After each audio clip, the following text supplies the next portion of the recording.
Thank you and welcome to Cambridge Forum, discussing Fire in the Heart, How White Activists Embrace Racial Justice, with Mark Warren. I'm Fred Small, Senior Minister at First Parish in Cambridge, the Unitarian Universalist congregation in Harvard Square. In his book, Fire in the Heart, Mark Warren uncovers the dynamic processes through which some white people in the United States become activists for racial justice. Drawing on in-depth interviews with 50 white activists in the field of community organizing, education, and criminal justice reform, he shows how their commitment to racial justice developed. What he learned holds many lessons for those of us committed, like First Parish in Cambridge, to Dr. King's dream of beloved community. What are the motivations that bring white activists to embrace racial justice? What are the difficulties they face along this path? How can we encourage and sustain their commitment? Mark Warren is Associate Professor of Education at the Harvard Graduate School of Education, a sociologist concerned with the revitalization of American democratic and community life. He has published widely on community organizing and leadership development based on alliances built across race and class, and on outcomes of these efforts to foster community development, social justice, and school transformation. His book, Dry Bones Rattling: Community Building to Revitalize American Democracy, deals with the Texas Southwest Industrial Areas Foundation.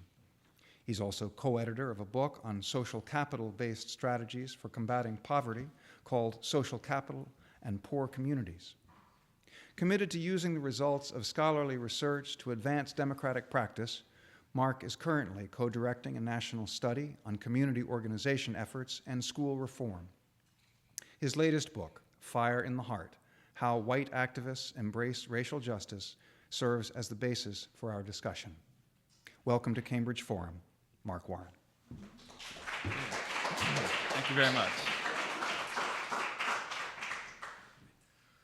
Well, thank you everyone for coming out on a kind of dreary night. I was glad that at least it stopped raining because I was afraid of trying to march over here in the pouring rain.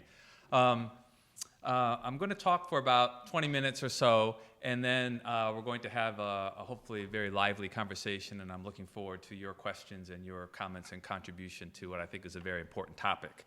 Let me just say, by the way of introduction, that I started the idea of writing this book when I taught at Fordham University in New York City.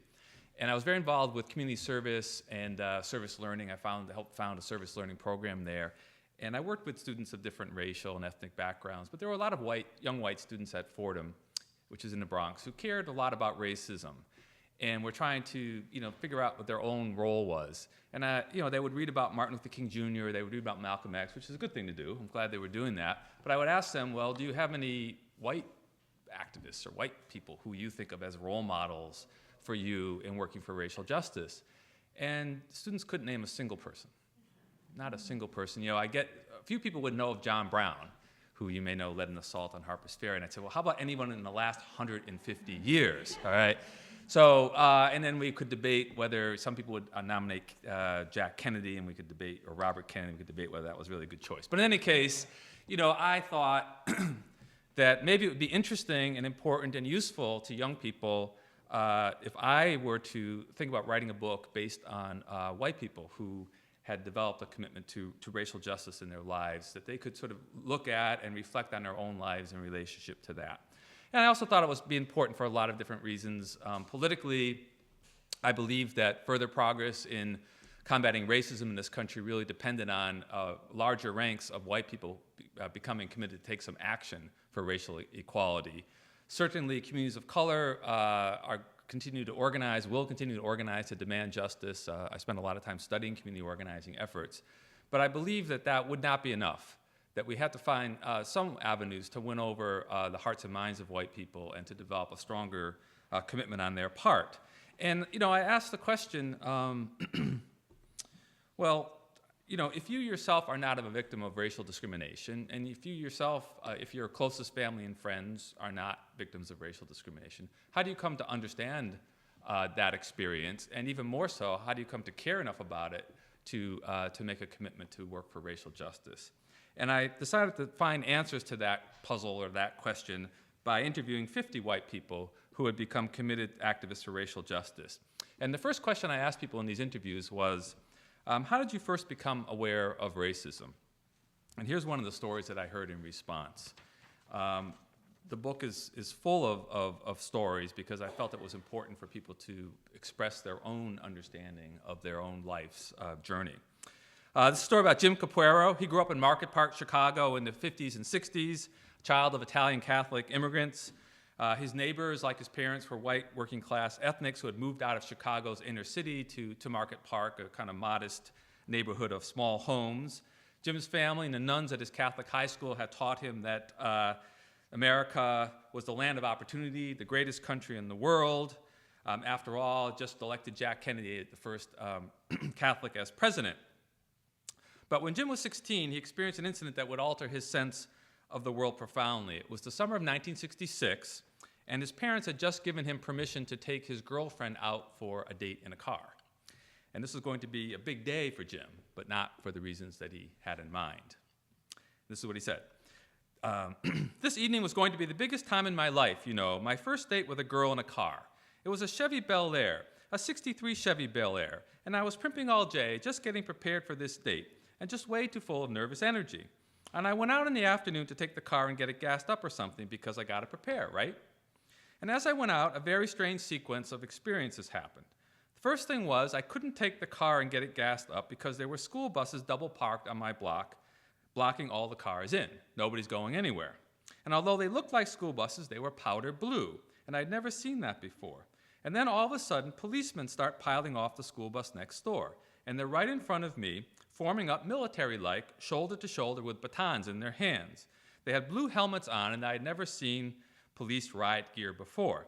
And they all started to double time, quick march south in this long formation.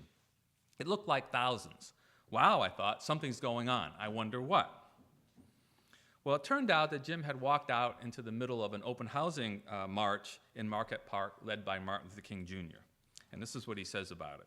I saw a huge crowd of white people, 4 or 5 deep on the sidewalk, going out into the street.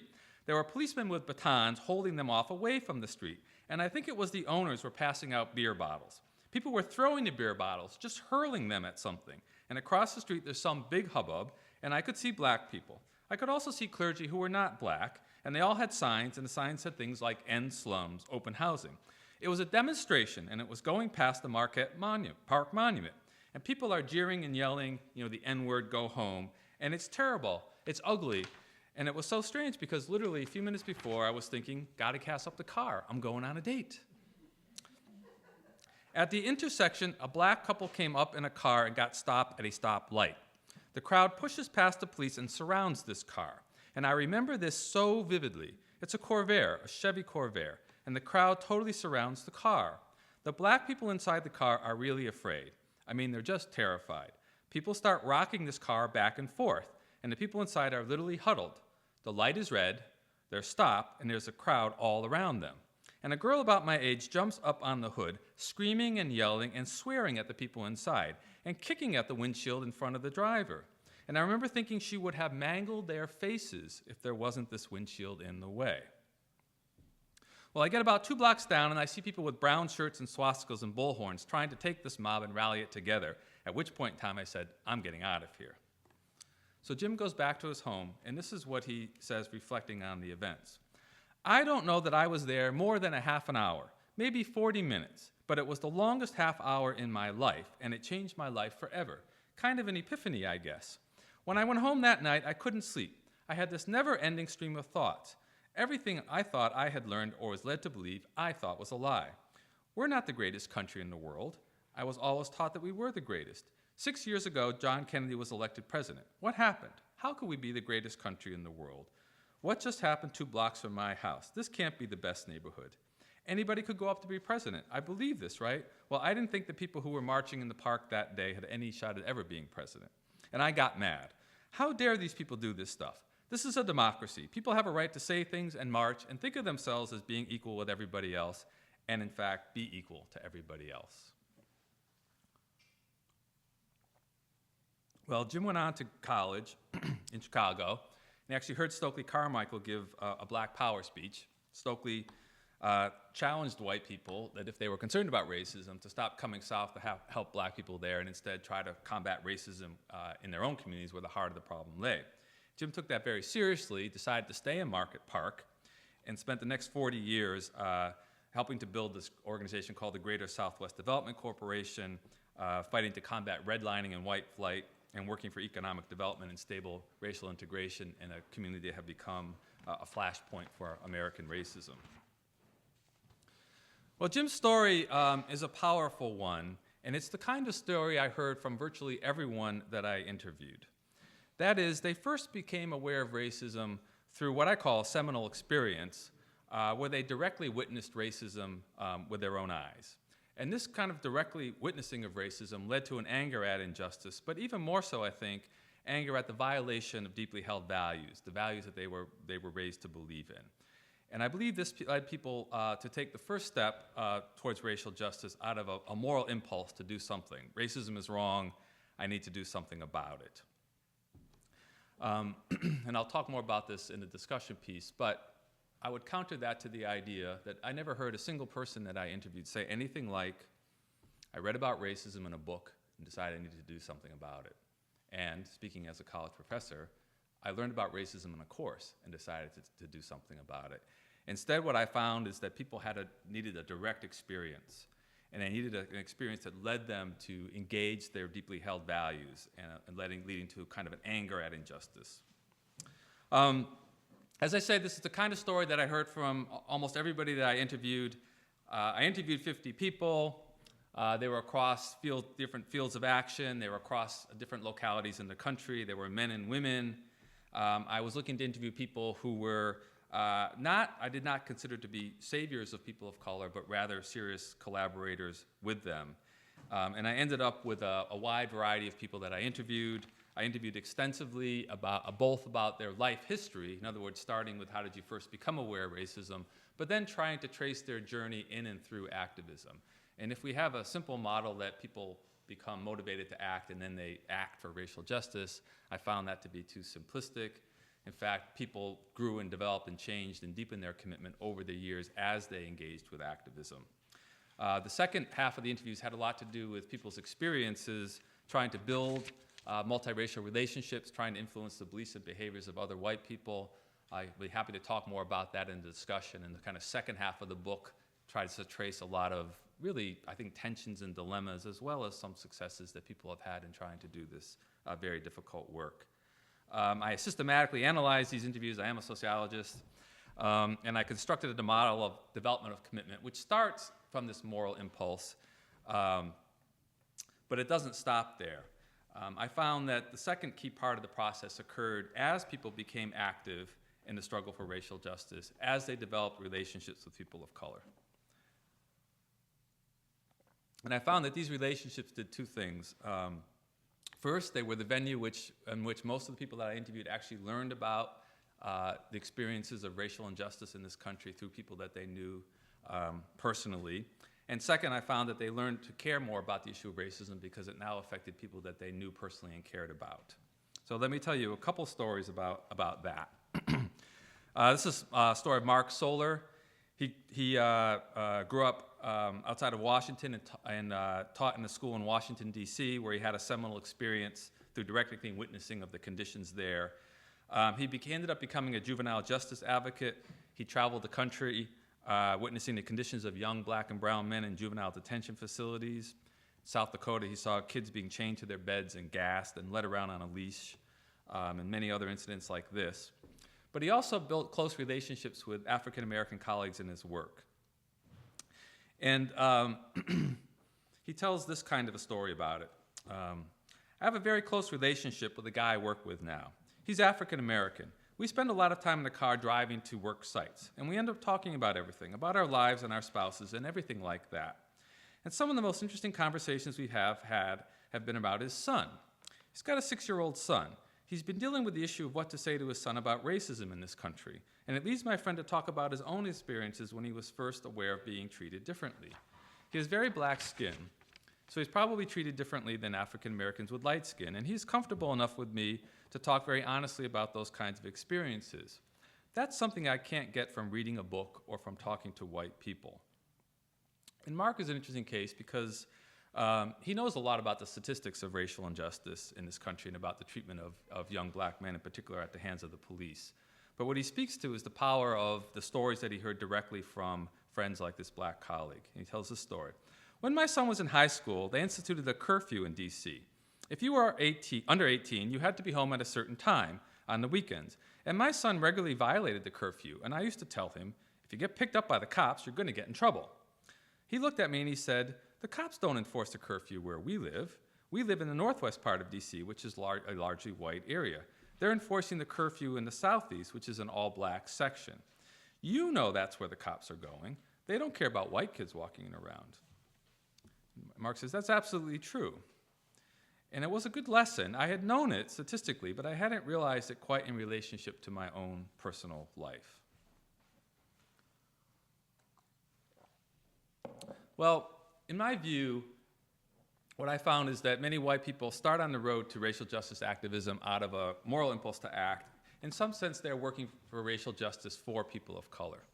I find through the relationships that people build that they start to think of themselves as working for racial justice with people of color. But in some sense, they still aren't doing it for themselves. And I was interested, in this question of, how can white Americans actually embrace the cause of racial justice as their own? Not doing it just because it is the right thing to do, but because they see it in their own interest as a cause of their own, the sort of subtitle of the book. And so I found that the third piece of the puzzle had two parts to it. And they both relate to the development of what I call a moral vision. First of all, I found that racial justice activism provides a meaningful life for people. Let me tell you another story. This is Josh Kern. He attended a Jewish high school that fostered social justice values growing up outside of Philadelphia, but after college, he pursued a career in business consulting. Disillusioned, he returned to law school at Georgetown Law and found his passion for educational justice ignited, actually being placed, because he was placed with the street law program in an inner city high school in Washington and had a direct experience, another seminal experience. He found his passion for justice ignited, and he ended up co-founding a charter high school in Washington, D.C. And he reflects on the trajectory of his life this way. Those high school years were years that I really felt myself develop and become my own person. It took me 10 years to get that back. This time in my life and that time in my life were the only two times where I really felt alive, good about what I was doing, connected in a way that felt like I'm a whole person. And he goes on to say, I find it very fulfilling, very meaningful, gives my life purpose, and it's something that I've come to feel passionate about as I've gotten immersed in it. I actually think this work has been incredibly beneficial for me because it feeds me in some way. I believe in it in my core, and I'm trying to articulate why I do it, and it's not easy to say, but I know this. I wake up every morning and I'm excited about the day's work. In 3 years of consulting, I never woke up and was excited about anything that I was doing. Even though a lot of people express this sense of purpose in life in some sense of individual terms, I found that it really comes out through working with other people. I interviewed Ingrid Chapman. She was the first person arrested actually at the World Trade Center protests in Seattle some years ago.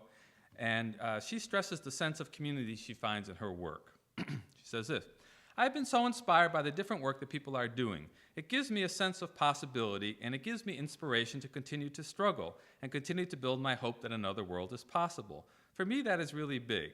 Lots of people that I know want to just engage because they have no hope that another world is possible. They are disconnected from struggles for social justice and feel totally disempowered and have turned to drugs and alcohol to make it. That sense of community helps me keep going in a world that is really, really disempowering and really degrading in a lot of ways. Well, if people develop a sense of moral purpose in life through working for racial justice, and they develop this sense of purpose through working with other people, I also found that they came to start to express what I came to call a moral vision. That is a sense of the kind of society that they're working hard to build. And I analyzed these visions in quite great detail in the book. But what I really found striking was that all of them led with a notion of human community, kind of notion of the beloved community that was referenced by Martin Luther King Jr. And I think that what they expressed was that they were trying to build a new kind of multiracial society and community where people care about each other, treat each other with respect, and where everyone's full potential can be developed.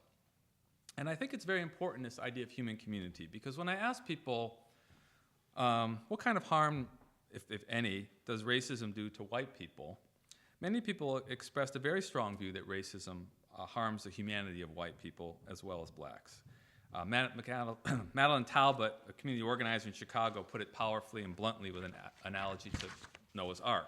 She said this: "I think being white and privileged in a racist society, you feel like you're one of the family members of Noah on the ark. You hear all of the people beating on the doors trying to get in, and you've got to find a way to open the door. This work allows you to crack the door open, which otherwise you'd have to kill yourself. I mean, that's the way it feels to me. You feel like that kind of privilege is killing you.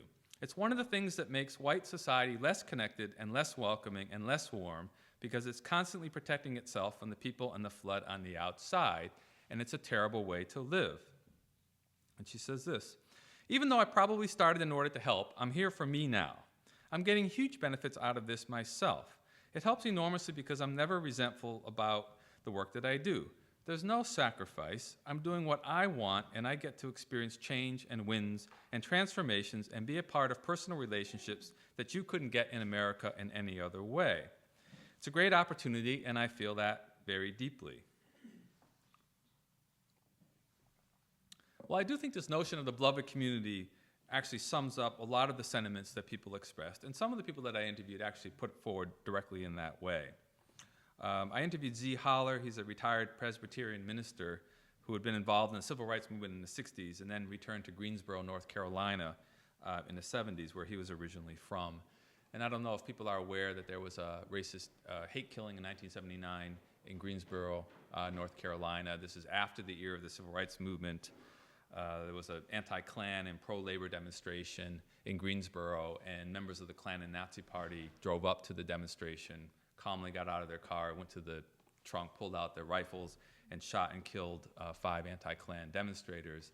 And even though it was all caught on television cameras, they were acquitted of murder, and they were actually acquitted of the first civil rights charges, and there was later a settlement, a little complicated settlement that got a little bit of justice having to do with the collaboration of the police in the event. In any case, Greensboro has recently held a Truth and Reconciliation Commission to try to address the issue of the history of racism in Greensboro. I'm not sure if people are aware that we have had in this country, actually, a Truth and Reconciliation Commission based on the South African model, and it was in Greensboro. Anyway, Z talks about his vision of a beloved community this way: "Where everyone is honored and respected for who they are, where the brokenness and the sins are recognized. We help one another see our weaknesses, and others help us see what we don't see. We help them see what they don't see, and together, if what we see in each other is grossly unjust, we call it by name. We try to come to grips with it. We forgive one another, and we move ahead as best we can. And that means policy, that means the structures of government, it means what you do with the economy, the goals you pursue. I think that the economy is now for the few and corrupts the many for the sake of the few, and it excludes growing numbers." And he goes on to say, "It is practicing anti-racism and insisting that we work together across racial, ethnic, denominational lines. That in itself is a living out of what King describes as the beloved community. So we're not just working for the ultimate goal of social justice, which certainly is what we're working for, but we're also working at building community. And in the process, we have to dismantle some of the expectations and the fears and the structures that our society has built." And I just want to reflect on those quotations for a second. I talk a lot in the book about the beloved community and about the importance of a moral vision. But the people I interviewed are not primarily visionaries. They're activists. They're out to change the world as they see it in the context of day-to-day practice. But what I really found that deepened and sustained their commitments over the years was not necessarily the issues that they were fighting about and working on a day-to-day level. It was really working together with other people to try to create today a vision of a beloved community, of a new kind of society. That's what people spoke to as what really sustained them in their commitment. And at the same time, though, although they led with a moral vision, the kind of hard issues of injustice and material interests were still there. questions around healthcare, questions around educational injustice, questions about economic equality. But it was more a sense that these kinds of things were embedded in a notion of a human community. A human community is one that meets people's basic needs in healthcare, in housing, and in education. But these kinds of needs, it's not primarily about that. It's primarily about the kind of human relationships and the way that people relate to each other together. And that is learned and forged by working together with other people, not by sitting in a room thinking about these kinds of issues. Roxanne Auer, a young labor organizer in Los Angeles, I think summed it up very well. She said this: "It's not really about contributing to someone else's cause. I feel that I'm contributing to making the world that I would want to live in myself. I think inequalities, extreme inequalities, hurt everybody. For human beings to be very complete and really experience the full sense of community or a full and happy life, there needs to be more equality in it. So I see it as serving myself. I see it as working for what I want, not just what they want or need. It's what we all need to be happier and more centered and more fulfilled in this world." Well, at the end of the book, I try to bring a lot of these pieces together, and let me speak briefly about that in a way of summary, and I'm sure we can talk more about it in the discussion if people are interested. Essentially, what I found is that people start off through direct experience witnessing racism with a moral impulse to act and anger at injustice. None of these things go away, but I found that people's the anger at injustice remains, a moral impulse remains, but I found that commitment deepened and strengthened through building relationships, particularly with people of color. And these relationships led to a deeper sense of caring about issues of racism, a deeper understanding about the experience of racism, a sense of working together with other people. And out of that working together with other people emerged what I call a moral vision. So if people started off working for racial justice because they were against racism, they ended up working for a vision of a new society that they were trying to implement and practice today with other people.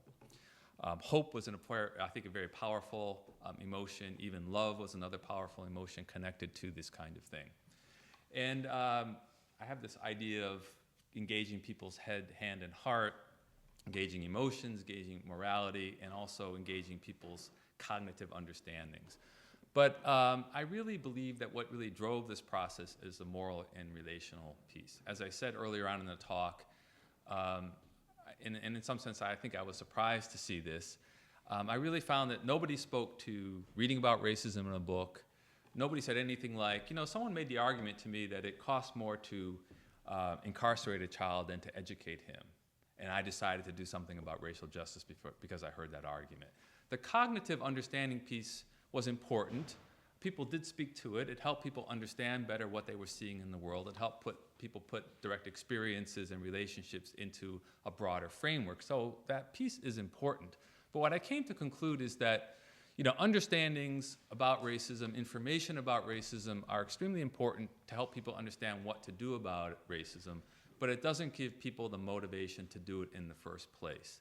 That the motivation really comes from these deeper moral and relational processes.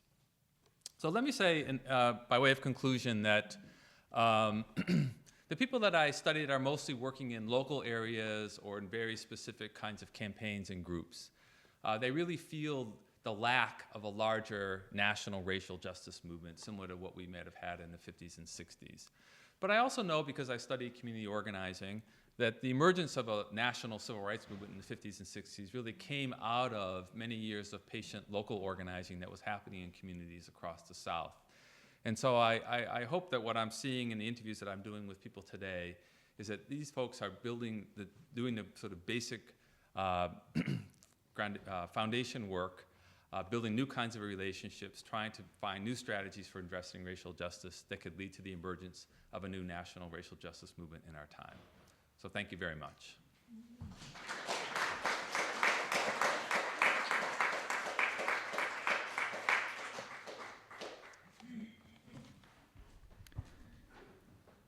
You're joining us at Cambridge Forum as we continue our discussion of Fire in the Heart, How White Activists Embrace Racial Justice, with Harvard sociologist Mark Warren. What motivates white activists to become involved and stay involved with the movement for racial justice?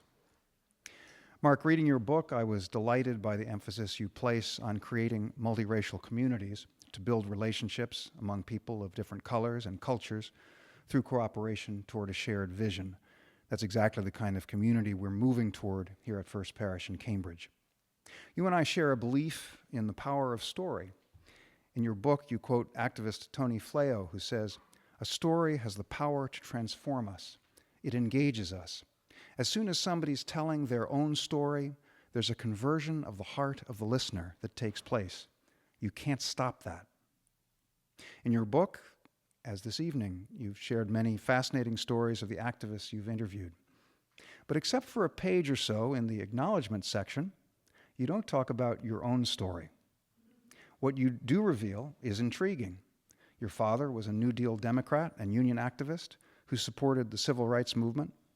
Your life partner, Roberta, is a Black Londoner. So, Mark, what's your story? Did you have a seminal experience of the kind you describe in your book? What did you learn from your father that has stayed with you? What are some of the things you've learned about race and racism from Roberta, and how did you learn them? Sure. I'll talk a little bit. We were talking earlier about this tension between my personal engagement with this project and my standing as an academic sociologist, and which oftentimes requires a certain kind of distance, and my effort to negotiate that in and through this project and in and through this book. So I shared some things about myself, not as many as I might have if I wasn't doing this in the way that I did. I see a lot of myself in the stories that I've heard, and I think you're right that I'm very interested in stories and the power of stories, and it's why I wrote the kind of book I did, which is full of people's stories as a way to convert, I guess, influence the way people think by also entering that through their heart. One of the things I would say that I learned, I was actually in Boston, I guess in the wake of the busing crisis, and I was quite young. And I would say for me that was probably one of my seminal experiences of seeing the kinds of things that were happening in Boston at that time and the level of hatred and violence. But one of the things that I learned, I actually had a number of close African American, particularly activist friends, a little after that crisis. And one of the things that I think I learned from those relationships that really shook me up is that many African Americans in Boston weren't particularly as committed to desegregation as I was, or I thought everybody should be. And again, I thought of myself as that kind of person that I saw here. I believed that racism was wrong. I was shocked and outraged by the level of racism I saw among some white people in Boston. I really took a moral stand for busing and for integration. And I think I had a lot to learn about what the experience of the African American community has been in this country. I'm still learning about that. And I didn't really learn it. I mean, I did read. I tried to read things, but I really learned it through the direct experiences and relationships that I had with people, and staying up at night and people spending hours arguing with me. And I think the reason that people were willing to do that is that we were working on campaigns and issues together. I was involved with some political campaigns like the Mel King campaign, and now this was the early 80s in Boston. And so I think because we were working together, people felt that it was worth them taking their time to explain some of these things to me. And I actually think, on a personal note, that I probably would not have been with my wife had I not had earlier relationships with people who were more friends and colleagues, because I think I just came to look at the world from other people's points of view, and that was very important to being able to have a closer personal relationship with my wife. And I also think that in terms of like what has sustained me over the time in my life as something of a scholar activist has really been the relationships that I've built, and I've also learned that I have to intentionally go out and build them. I think Tony Flayo also says in the book he learned that diverse or multiracial relationships weren't just going to happen to him, that he had to be, if he wanted them, he had to be intentional about going out and doing them. So those are some of the things that, some of the experiences I had early on, and I guess some of the things I learned about it. Oh, and I will say the other thing. I think the most powerful thing I learned from my wife is that, and through these personal relationships, is that racial justice, I don't think, is not just a cause out there. It's not just a political program for people who are really concerned about this. It really involves how you live your life on a daily level. How do you treat other people? And what kind of authentic relationships and multiracial relationships and relationships really based on a struggle to get to mutuality and reciprocity and to treat people with dignity and respect, that's a fundamental part of what it means to be a racial justice activist. And I have to credit my wife for teaching me that.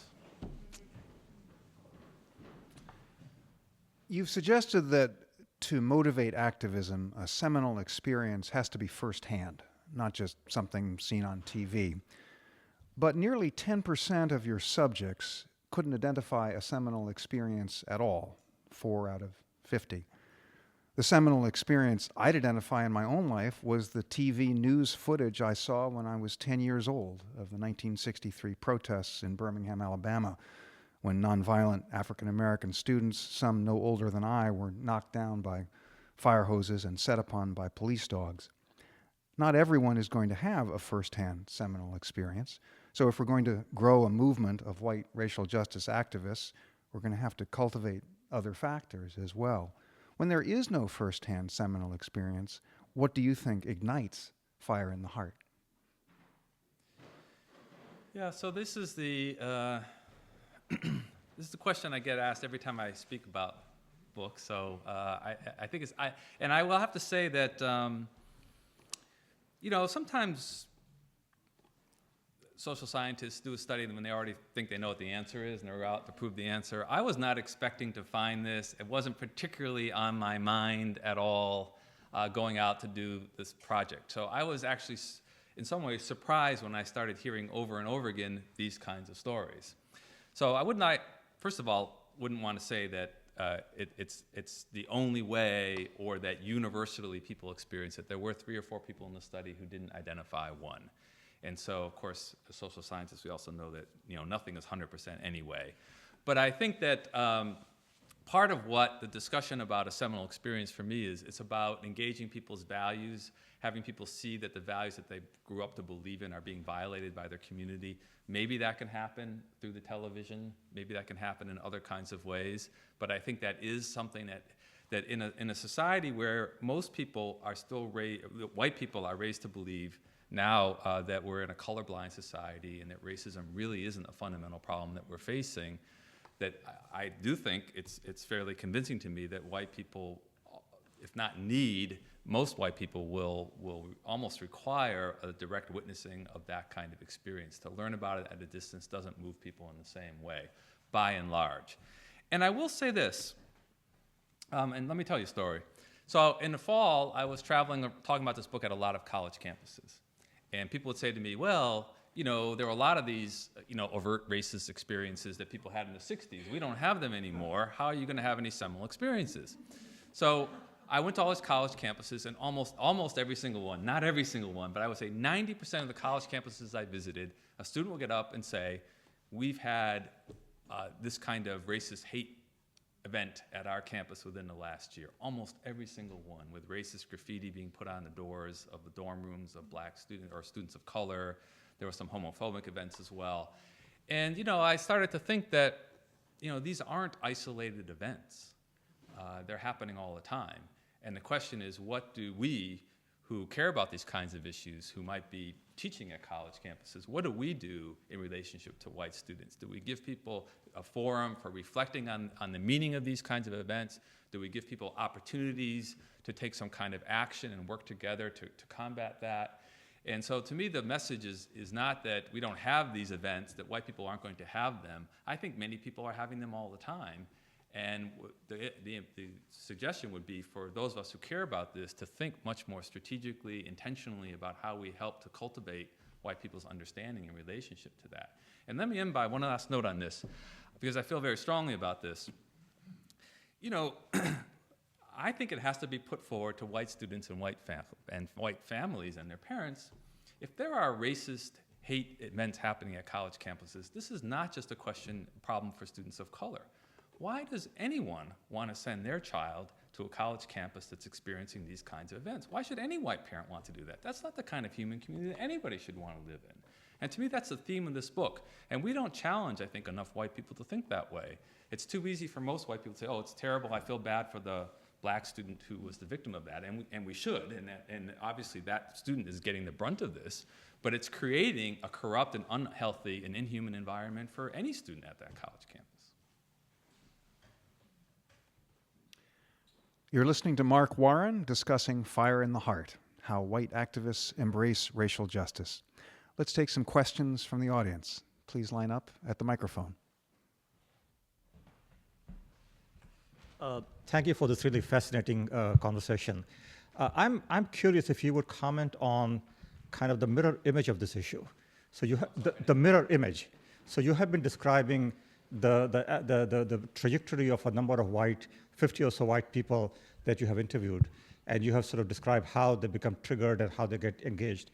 What happens on the other side? What happens in the black community or in the oppressed or the discriminated community? How do they get activated? Because presumably they have these experiences on an ongoing basis, day in and day out. Maybe you have not studied that, but I was just curious. Well, I did not study that in this particular project. And I think that, one of the questions about this, is this a model for how white people become aware of and committed to anti-racism, or is it a model of general model of how anybody could become committed to social justice, activism, or in fact, is it a model about how people become committed to activism of any sort, right? And so I think that there are pieces of this that also feature in the road, in the story of a journey towards activism, even for people of color in their communities. I'm not so sure, the direct experiences I think are there, and the guidance around the meeting of them are more historically rooted in the communities. I do think the relationship piece is also important, and the working together with other people are all also features. But when people have studied activism generally, the assumption has usually been that the activist is someone who's the victim of oppression. And therefore, there's the experience of oppression. There's also perhaps some elements of what some people call an oppositional consciousness about to make sense of that experience. So if you're growing up in an African-American community, there's a discourse about the problems of racism in society and many other resources that might help bring you towards activism. And in fact, support from other members of your community for your route in that direction. And I wanted to try to deal with it from the point of view of, well, what if you're a white person? What if you're not the direct victim of it? What if you don't have necessarily the support of other white people in the community? What if you don't have a kind of already a foundation of an oppositional consciousness? And so I think some of the things that I speak to are more particular about the need for these kinds of direct experiences or the power of cross-racial relationships. So, but I do think that the general idea that people become activists out of moral and relational processes, I think would hold for anyone. Yes, thank you. Thank you. I hope you come back. There's so much need for this conversation. And I wonder, first, if you've seen changes that you would say are due to the Bush administration taking the wind out of our sails in activism. And second, you haven't mentioned the Harvard community, and this is 1 year that I've lived in the most diverse city I've been in decades. And I don't see a lot of awareness or activism. I see a lot of jaded attitudes and unfamiliarity with political issues among the college students at the past election, that we had a big campaign over the past year, and some students didn't even know the candidates. That's local, and maybe there's that reason for it, but there's also the need for prison reform, the horrendous treatment of immigrants, and the lack of immigration reform, and the lack of outrage around detainees and the treatment of people that are forced to go across the desert in Arizona because the borders are wired shut, but the values of the greatest generation aren't present anymore. Can you say anything about these aspects of injustice and what you see in the classroom, perhaps, or around the campus? Sure. Um, I mean, I do think that, you know, the larger kind of megatrends that are happening in society affect, you know, the shifts of people in large numbers of people in and out of activism. So I will accept that. I'm trying to kind of look at it from a different point of view, from the more individual's point of view. So whatever's happening up here, what are also the processes that might bring individuals in and out of activism? So I certainly think the Bush years were rough years for activism. But on the other hand, I think Obama's election galvanized lots of people, particularly young people and people at Harvard at that time. You know, has it been sustained? You know, these are larger conversations. You know, I guess to be honest with you, I'm a half full kind of guy. I just am. Someone reviewed the book and said I'm an incurable optimist. So I don't know if that's true, but I would prefer to say, I think the way I look at it is, what do we have to build upon? What can we do to increase the ranks of whatever we have? And that's really what I'm interested in, how I look at it. Not to deny the problems, but to say, you know, there are a number of students at this college campus who are very concerned about issues of racism and social justice. I'm on the board of the Phillips Brooks House Association at the college, which is the place that many of those students find themselves. Are they activists per se? You know, what does it mean to be an activist? But they're trying to go out into the communities, they're trying to engage with people. There's a range of students who get involved with that, but I find very large numbers of them really concerned about social justice issues and thinking about their own lives in relationship to, you know, how do you want to live your life? Is it all about my career? Is it all about, you know, privatized space? Or is it also about engaging with the larger justice issues and public issues of the day? And I hope the book has that kind of message for them. So it's, you know, it's a mixed case. And I think that you could say we're best of times and worst of times all in some ways at the same time. And I will also say this, I think that over the last 7-8 years, there's been a resurgence of discussion about racism, even as the larger society is moving towards this notion of, you know, colorblind or post-racial. There's also so much more discourse about racism that's going on, even among white people, and the discussions about white privilege. I'm going to go to the White Privilege Conference that's happening in April this year. They have 1,500 activists and educators come together every year to do that. That wasn't happening 5 or 6 years ago. So again, I'm getting back into my optimism point of view, but I'm just trying to also point to if we care about this, what can we build upon? So, thank you. Yes. Coming back to the question of what besides direct experience can trigger that moral impulse. Do you find at all, you've both spoken about the power of story. Do you find cases where it is indeed stories and hearing perhaps personal stories, maybe hearing them firsthand, can be that trigger, that initial trigger, rather than a direct experience of a more political event? I mean, I think that certainly the stories were very powerful, and I tried to speak to it a little bit in the talk. And I think even though to some extent I have this kind of developmental trajectory that seems to start with a direct experience, I would like to avoid being very rigid on that. So I think that people possibly could be entering at various points. And I also found, by the way, that many people often could report multiple seminal experiences, and that it's not like they just had one and that started them down the road and then that was done and now we're on to the relationship piece.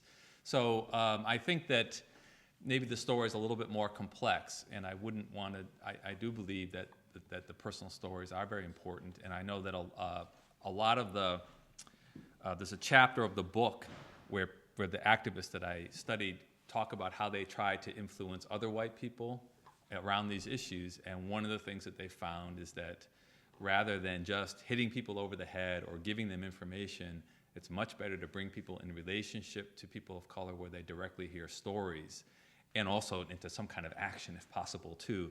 And it's those kind of conditions that really start to move people rather than just either just the cognitive information or just the kind of moral guilt tripping idea.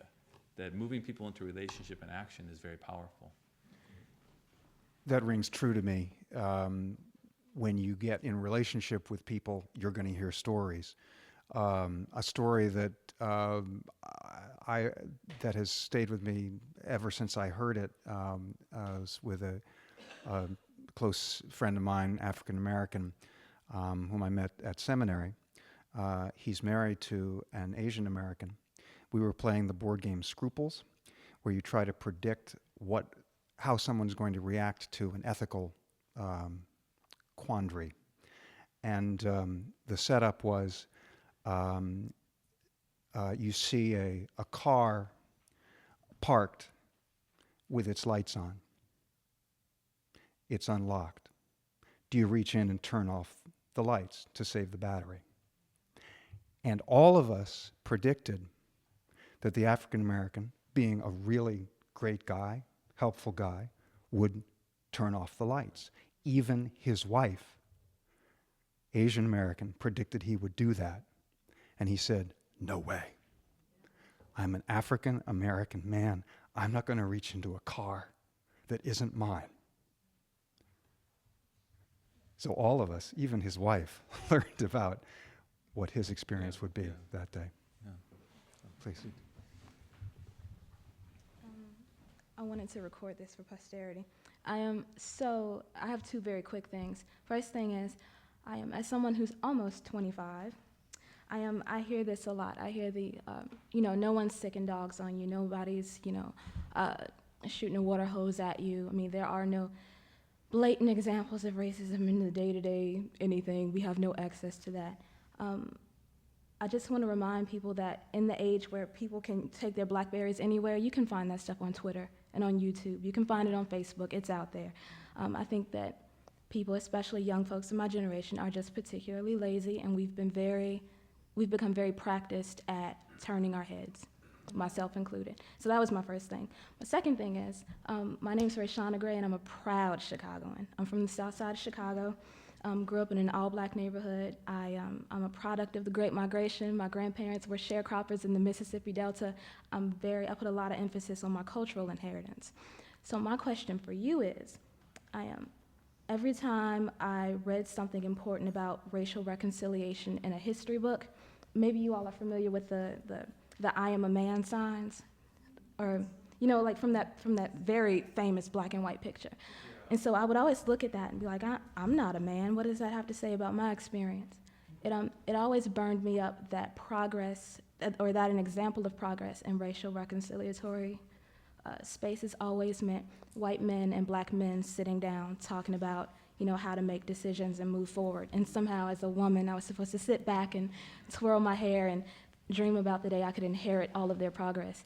So my question is, discussions like this make it very easy for black people to get away with stuff.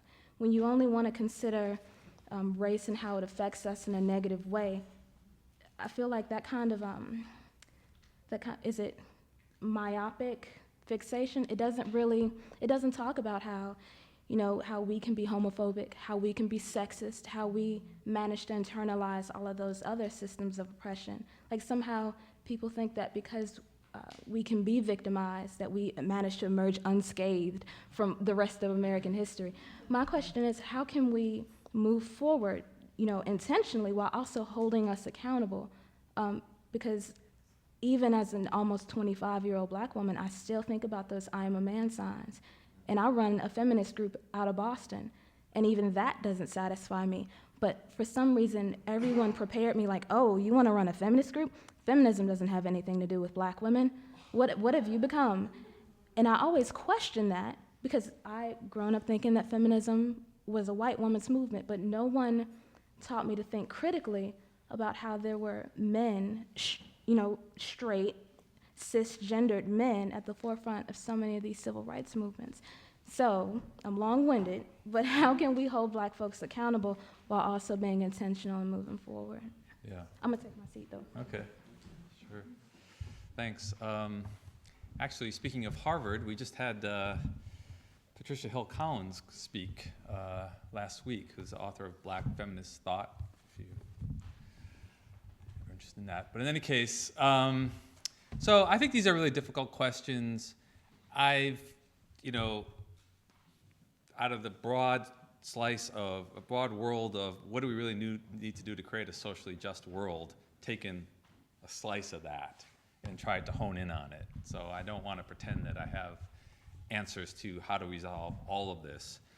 But I do think that a lot of it has to do with building these kinds of communities that are actually diverse, where people are working together and building real relationships with each other. And I think that's hard to do.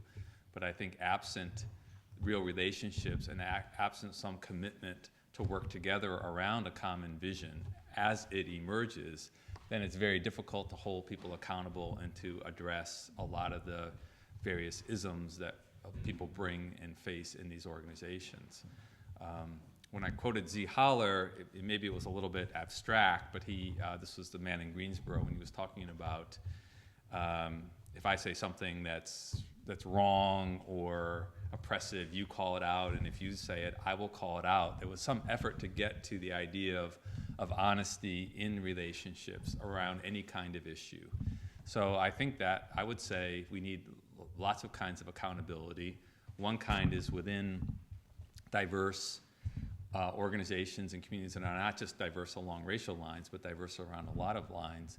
And then some kind of accountability between those communities and organizations to broader communities as well. And we don't have that either. So we don't just have activist groups going off doing whatever they want, but activist groups that are also rooted in and accountable to some kind of communities.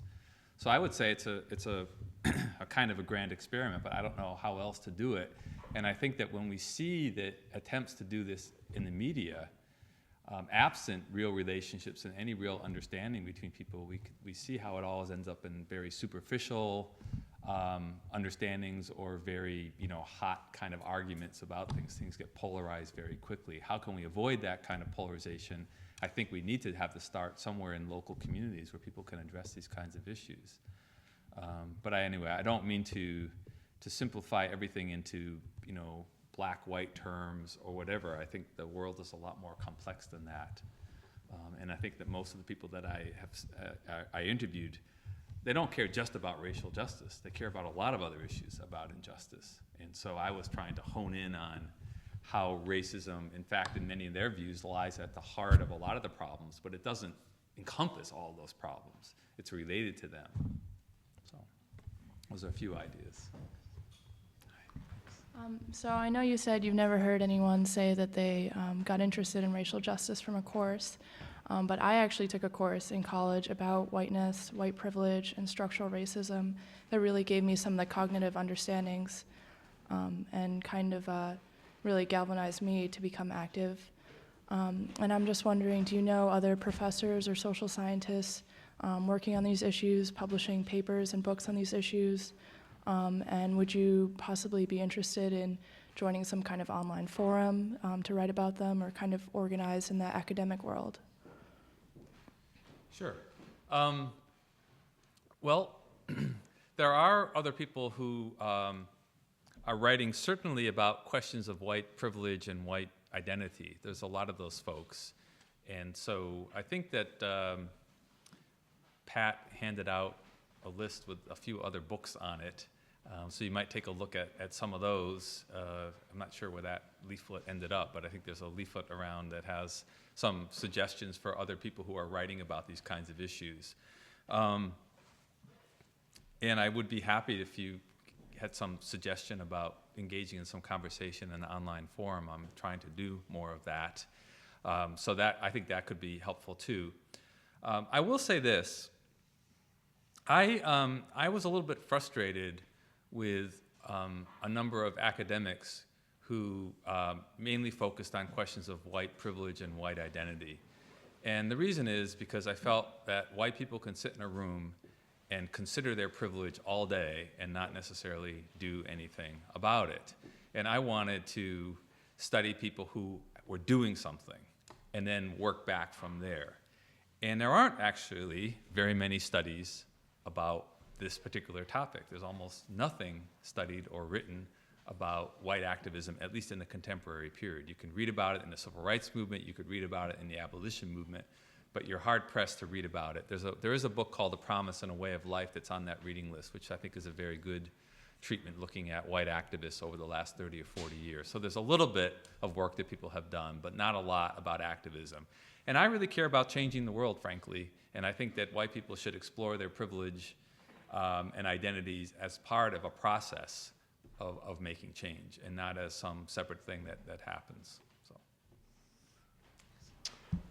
Professor Warren, thank you very much for your work. I'm here to ask a question about social media and the possibility of it being a good tool to fight when you are attacked. I saw a story last night. I'm not a social media person. But I saw a story on CNN last night that reported about a white UCLA undergraduate young woman who, in the privacy of her room, essentially did a rant about all the Chinese and Oriental people who clogged the library every day. She couldn't get into the library because all these people were talking, and she gave the imitations of what their voice was and that kind of thing. Well, it turned, this is ugly, ugly, ugly. Could get worse. And she even made comments about the Japanese people. She made a comment, I don't want to even say what it was because it was so awful. You can imagine, though. But instantly, responses came, and they came from Chinese people, Chinese women, Japanese fellow students who saw this and immediately went online, I guess, Facebook page, and did their own imitation of hearing this white woman give the imitation of their voices. And the reason I tell you that story is possibly this social media tool, because it's so present for so many people, including blacks and Oriental people who might be subjected to this. Maybe this is a good tool that they can use to fight back. So that we going back to, I also saw the demonstration that motivated me as a young person. But maybe there's a whole media that we don't see every day, that's the internet, that young people are attuned to. And when they see slurs, they also have the ability to fight back. Sure. I think that people are going to, struggle for social justice and racial justice using lots of different venues. And I think the whole social media thing is still playing out, so I don't have any strong views on it. Obviously, it's a way for people to express themselves and to make some kind of connections. How much it matters, I think that it gives, part of the problem is it gives people the anonymity to put forward racist or other kinds of hate speech without a lot of personal responsibility, because you can just broadcast it out there and it's not even necessarily tied to your name.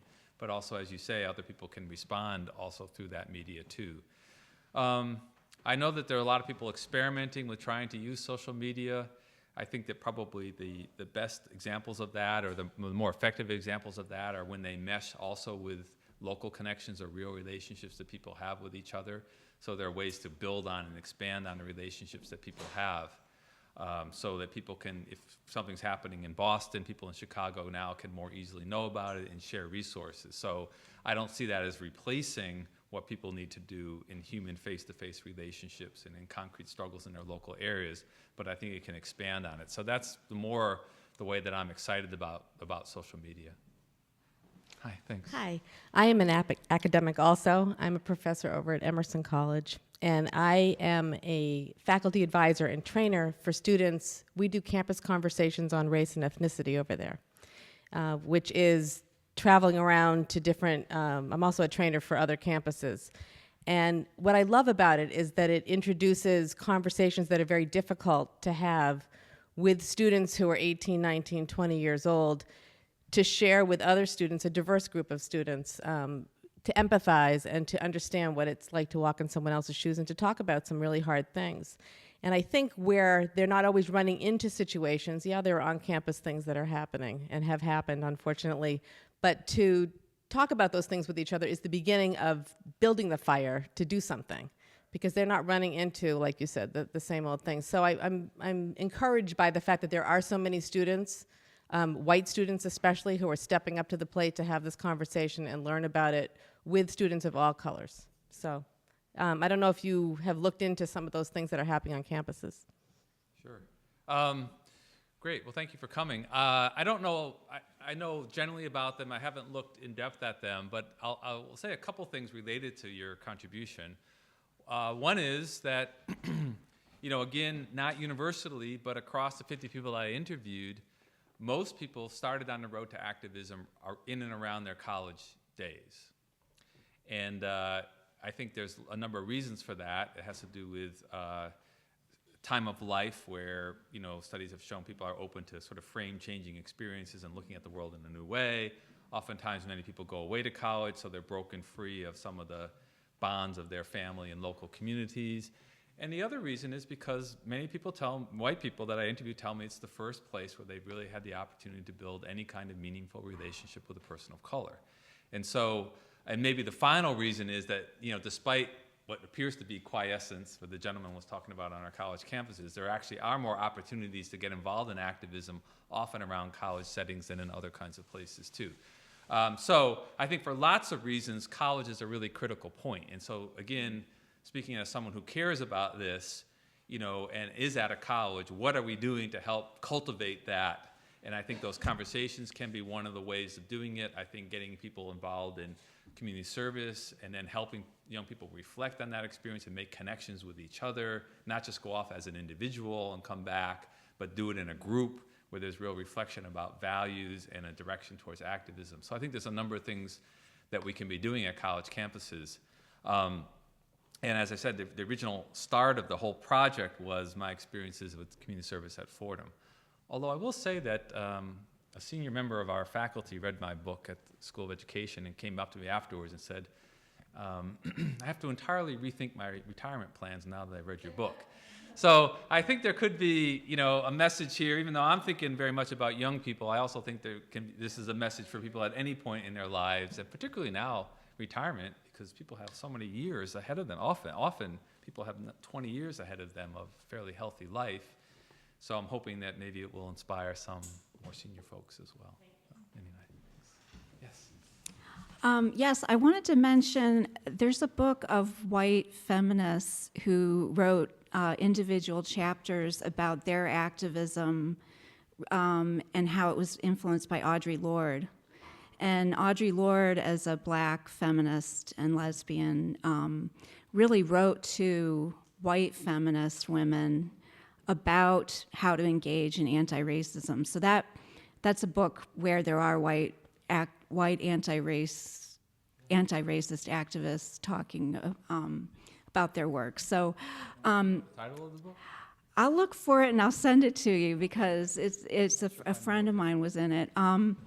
But I also, what I find right now, and I'm working on the integration plan for Cambridge Public Schools, and this colorblindness and the Supreme Court rulings have led us to have an integration plan that's based on who qualifies for free and reduced lunch and who does not. And we're not looking at race anymore as part of the integration plan. And I just thinking back to my own childhood, I just felt like there was such a smaller separation of people of different income than there is now. Now the separation in income seems to be so large between low income and upper middle class or middle class. Yeah. And it's really hard to cross that separation. There's a lot of single mothers living in public housing in Cambridge that are living really different lives than upper middle class. Yeah. But I have recently become convinced that we should be looking at race in addition to the income as an integration. But it's this color blindness and a fear that it's not legal anymore. So I just wondered if you knew of any examples where, and the other thing I noticed is in Obama's education reform, the charter schools seem to permit self-segregation where you have high concentrations of African Americans going to schools. It seems that integration has really sunk to the bottom of the priority list, and I just would like to hear your comments about that. Sure. Yeah. So let me just start by saying I think you're right about the polarization in our society along class lines and economic lines. And speaking of my personal story again, you know, I grew up in Springfield, Massachusetts. My father was a warehouse man and the primary breadwinner for the family. And, you know, I grew up living in a small single-family home. And it's hard to imagine someone today who works in a warehouse earning enough to support that kind of existence. We've just hollowed the middle out of our society in so many kinds of ways. So we have a lot of challenges here. And let me just say also, I obviously think that we need to find more and more spaces where white people can connect with people of color. And that implies desegregation in schools and all of that. But I would also like to say that I'm looking at this from the point of view of what's going to influence white people. So there may be another argument here about what's best for kids of color that I think is a separate kind of issue. And I think there's a lot of debate about that. But in any case, speaking of how we are going to move larger numbers of white people into this, then I think there has to be at least a foundation of multiracialness. However, just because people are sitting next to each other doesn't actually mean that they're forming any kind of real relationship, getting to know each other, or that white people, my interest here, white people are going to be particularly moved towards racial justice because of that. So I think we need to keep that in mind, and we have to continue to work to, you know, if we have these kinds of desegregated spaces, what kind of relationships are people really having in them? And are these spaces that are really working for the kids of color who are there? Aside from what's happening to the white people, are these just institutions that are, you know, one of the issues in Cambridge public schools is an incredible inequity in what's happening with kids in terms of their education there. So let me just say all that. At the same time, since I obviously believe that we need to continue to focus on issues of racial desegregation, I am very concerned that it just has fallen off the national agenda in many ways, and colorblindness and Supreme Court rulings have made it very difficult for people who want to attempt to do this to even do it. We're not even talking about forcing people, now we're talking about people preventing people from desegregating. So I'm very worried about that. And I do think the charter school issue is a complicated one. You're right that charter schools tend to be more segregated overall than our public school system. But you know, our public school system is in most places, hardly desegregated. So, you know, I think there could be some, again, on balance, arguments for charter schools, even if they are, you know, racially isolated. So, but I am very concerned that that the legal terrain is limiting what we can do here, and the national discourse about a post-racial society and colorblindness is also pushing a section of our society away from even having these kinds of important conversations. We do want to get to everyone who has a question, so I invite you to get to your question without too much preamble. Well, you know, in thinking about colorblindness, I'm starting to think about it as some kind of conspiracy that's really is sort of having a negative impact on the kinds of things that we're talking about this evening. And one of the things that my experience has been a little different in that I come from the projects of the Lower East Side of Manhattan, where integration was just a natural part. You breathe, you're integrated. That's the way my life was. So I didn't have any seminal moment like, aha. I had an oh my God moment, like, is this the way the real world really is? And I don't have a question, but I have a suggestion, because it's been what I've done in my own life to keep reinventing that wonderful richness of color and diversity that I came from. And that is to look around in your workspace and who do you work with? And really, there's no one of a different ethnicity or background that you could get your personnel department to bring in and hire? Or look around at your colleges. Really, do you really think you have a balance here? And look around at where you live and where you shop and where you spend your money. And look to diversify your own human existence, and that would go a long way, I think, to helping diversify the society. Okay, thank you. Thank you. Can I just add on to that, since we are here in a church? We talked a lot about schools, but I actually think our religious communities are an incredible resource for action on this, and they don't require any Supreme Court decisions.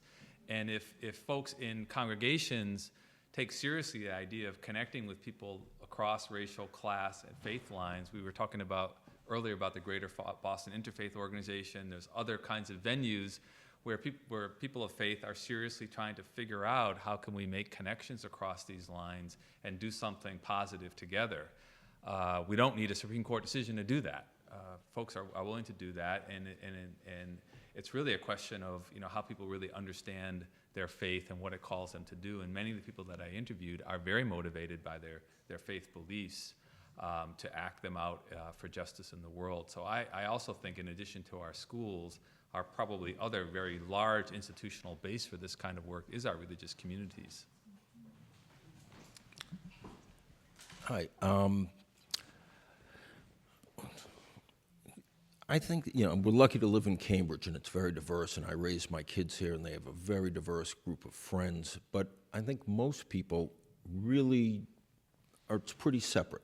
You have suburbs and things, and you have black areas and white areas, and they're very separate. And the people's experience with black culture, white suburban culture, is what they read in the paper or what they'll see on TV. And I'm just wondering, is there a potential downside of these stories, the stories that we use to say, oh, this gave us a personal injustice towards, you saw someone had an injustice done to them. But what most people see is, this horrible, crime within, crime against each other. And, so people just sort of step away from there when they hear that. And so that if you just sort of go on these anecdotal things, doesn't it have a sort of a dangerous side to that? Well, I think, again, stories aren't the answer to everything, right? I wouldn't want to suggest that. And there are different kinds of stories, right? So it depends what kind of stories you're hearing. I think that most white Americans aren't hearing stories, they're seeing images. So it's not really the same thing.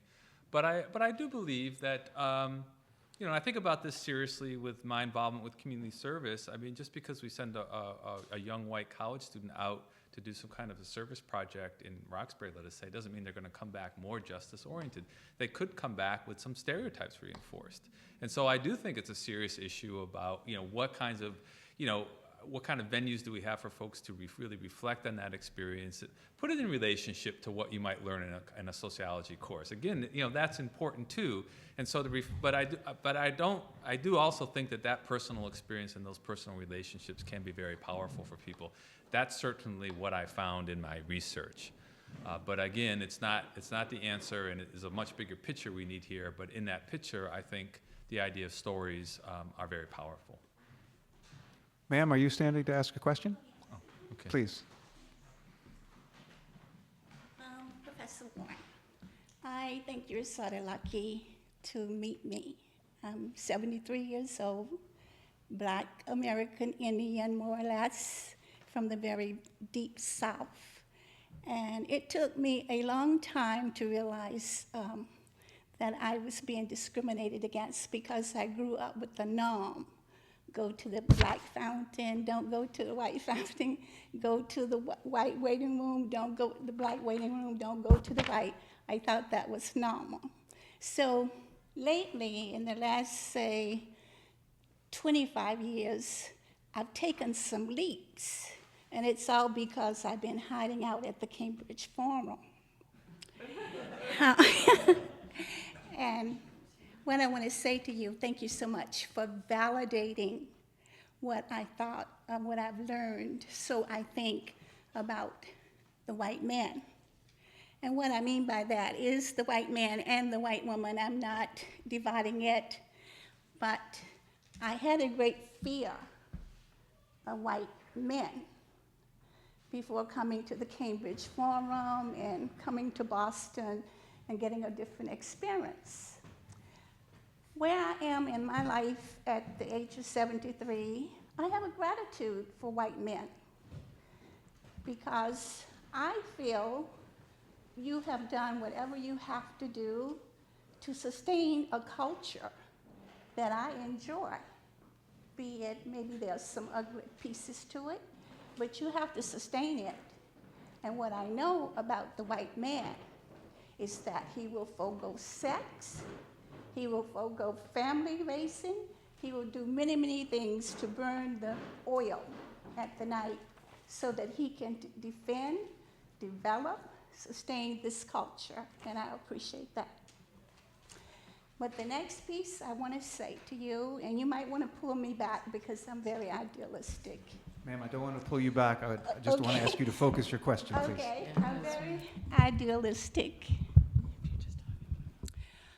You validated my thought that there are a lot of white people in the world who would rather not practice racism.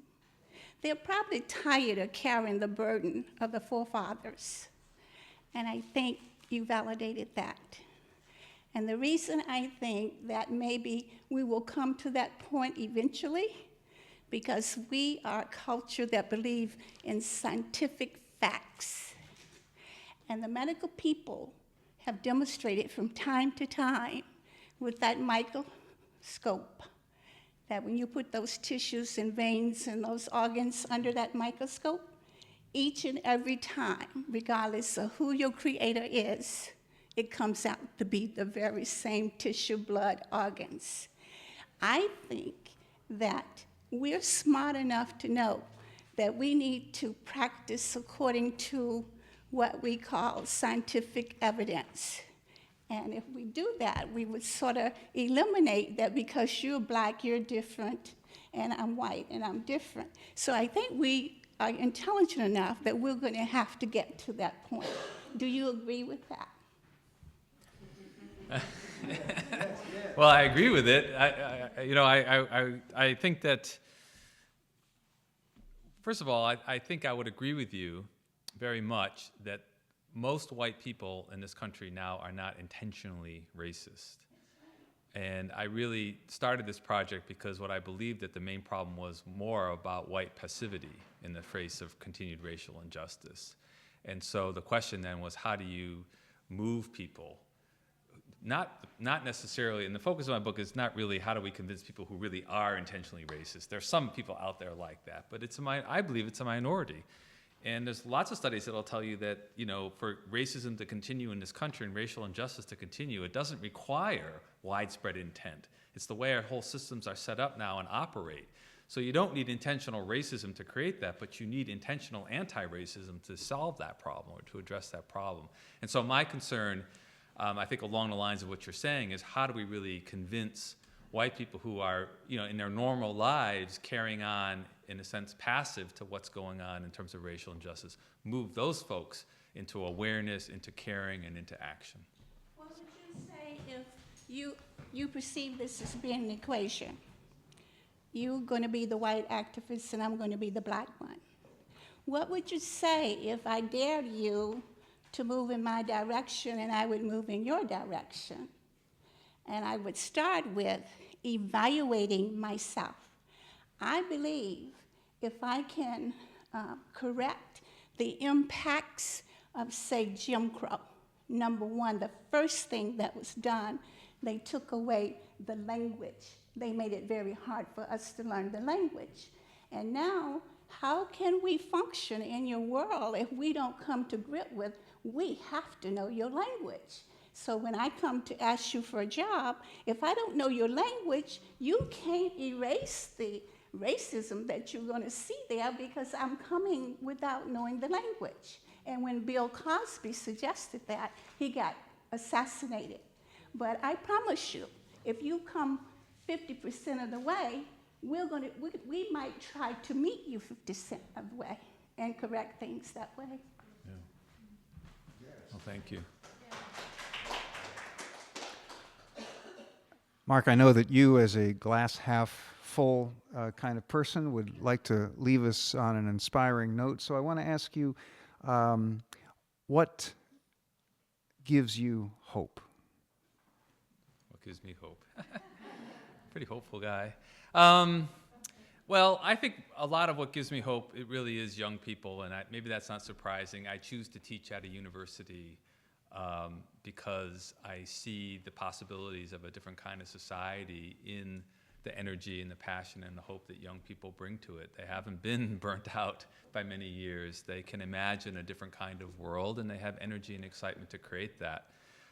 So I'm very excited by young people, and I have my own daughters now who are teenagers, and particularly my older daughter who's really emerging into being an adult young woman, and I see the possibilities in her life as well, and her orientation to the world, and how her friends are thinking. So it's these kinds of things that I think give me a lot of hope. Thank you, Mark Warren. Thank you.